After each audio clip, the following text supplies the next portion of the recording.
Мен анамнан 25 жасында туылыппын. Ұзақ жыл бала көтере алмай жүрген анам мені дүниеге әкелгенде әкем аса қуана қойған жоқ. Себебі ол ұлды аңсаған. Бірақ қыз болып дүниеге келгенім үшін оған көңілсіздік әкелгендей болды. Әкем ішімдікке салынып қол көтеруді әдетке айналдыратын. Анамның күні күн емес еді. Таңнан кешке дейін жұмыс істеп, киім үтіктеп, еден жуып, тапқан тиынын үйге азық-түлікке жұмсайтын. Ал сонда әкем, сен сонда да түкке тұрмайсың деп кейде бір жапырақ нан үшін жанжал шығаратын. Мен кішкентай кезімде көп нәрсені түсінбедім. Тек анамның көзіне жас алып, үнсіз еден жуып отырғаны, қолының кеберсіп кеткен есімде. Үй ішінде жылу жоқ, тек жанжал мен айқай. Әкемнің бір жағынан ең ауыр қылығы, мені бала күнімде жиі қасына алып жататыны. Ол мас күйінде маған әурет жерін көрсетіп, өскенде мұны ұстайсың да, мына жеріңе өзің уқалап саласың, сосын бала туасың дейтін. Мен ол кезде ештеңе түсінбейтінмін. Балабақшаға барып жүрген кішкентай қыз едім. Бірақ жүрегім қорқынышқа толып, көзімді жұмып қашқым келетін. Абырой болғанда ол мені қорламады. Бірақ санама салған жара әлі күнге дейін жазылмайды. Әкемнің сол әрекеті мен үшін қорлықтың, қорқыныштың алғашқы дәмі болды.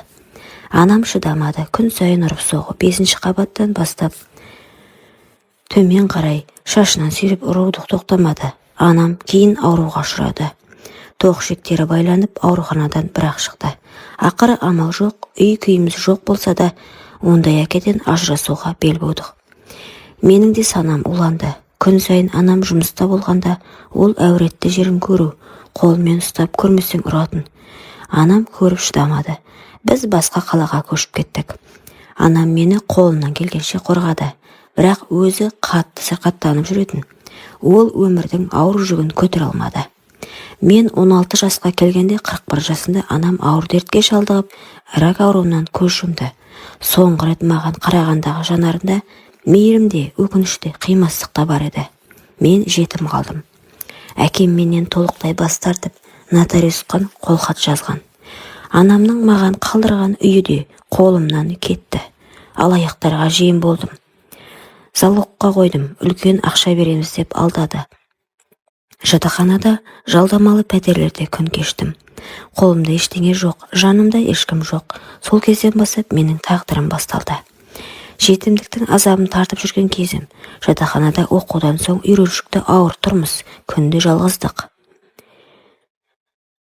Сырттай күліп жүргенмен ішімде саңылау, бос кеңістік бар еді. Біреу жылылық танытса, соған алданып қалатындай аңқау едім. Сол кезде бір жігітпен таныстым. Әуелде жылы сөйлеп, көңіл бөлгенге қуандым.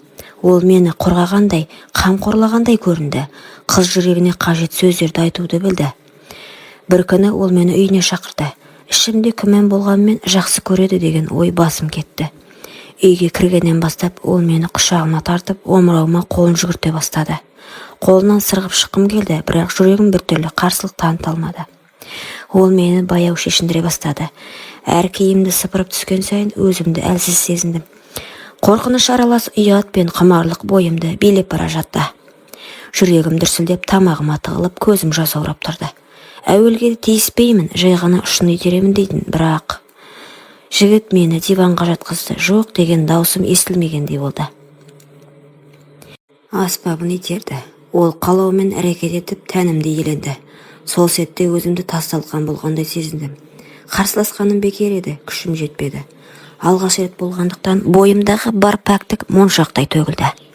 Көзім жасқа толып, жүрегім шымырлап, неге бұлай болды деген ойға баттым. Жігіт болса ештеңе болмағандай кейін арқамнан қағып, сенің екі әрпіңнен қан шықты, сені тексердім, енді сен меніксің деді. Бірақ ол сөздер көп ұзамай мен мәнін жоғалтты. Кейін білдім, ол мені қызығын алдым деп басқа жігіттерге мақтанған екен. Жан дүнием отқа оранды.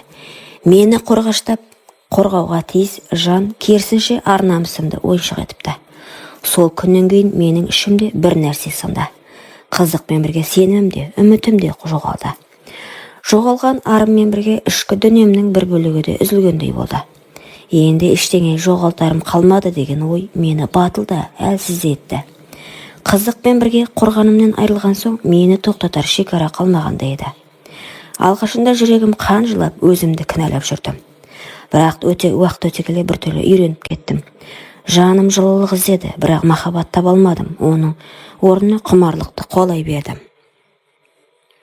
Әр жігіт маған басқа бір әлем ашқандай болатын. Бір тәтті сөздермен арбады, бірі қолымен әлсіз тұстарымды тауып алды, ал бірі қатаңдығымен өзіне барады. Әр кездесуде тәнім тояттаса да жаным аш қалды. Бір рет мейрамханадан кейін мені көлігіне отырғызған жігіт бар еді. Сырттай сыпайы көрінгенмен құмарлыққа келгенде аямайтын.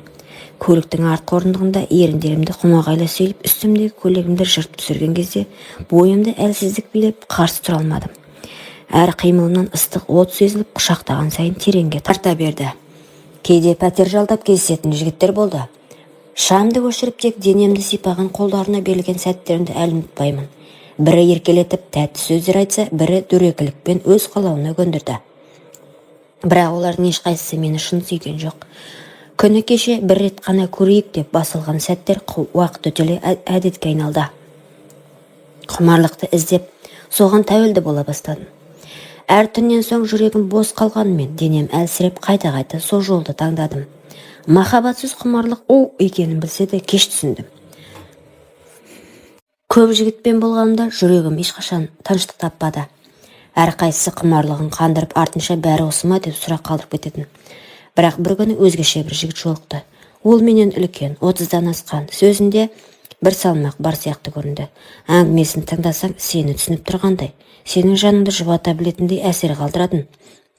Сен өзгелерге ұқсамайсың деген жылы сөздерді жүрегіме амайдай жағып, бір сәтке болсын шын сүйікті болдым деп сенгім келді. Бір күні екеуміз жалғыз қалып, қолымнан ұстады. Қарашығымнан мейірім көріп, жүрегім жылып кеткендей болды. Бірақ сол сәттің арты баяғы таныс жолға ұласты. Ол мені баяу шешіндіріп, қымсынғанымды күлкіге айналдырды. Төсекке құлай кеткенде жүрегім махаббат деп алдаса, тәнім құмарлықтың құлына айналды. Оның қимылы өзгелерден өзгеше еді. Баяу басылғанмен бірте-бірте қарқыны артып, тәнімді билеп кетті. Әр ырғалғанда құштарлықтың шегі жоқ сияқты. Оның аспабы үлкен болатын. Бірден тойдырды. Таңға дейін бірнеше рет құшақтасып, әр сәтті ұмтылмастай етіп өткіздім. Ол кезде шынымен бақыттымын деп ойладым. Күндер өте біз жиі кездестік. Мен оның әр сөзін, әр ыстығын шын ниетпен қабылдадым. Осы жолы адастым. Осы адам мені сүйеді деп сендім.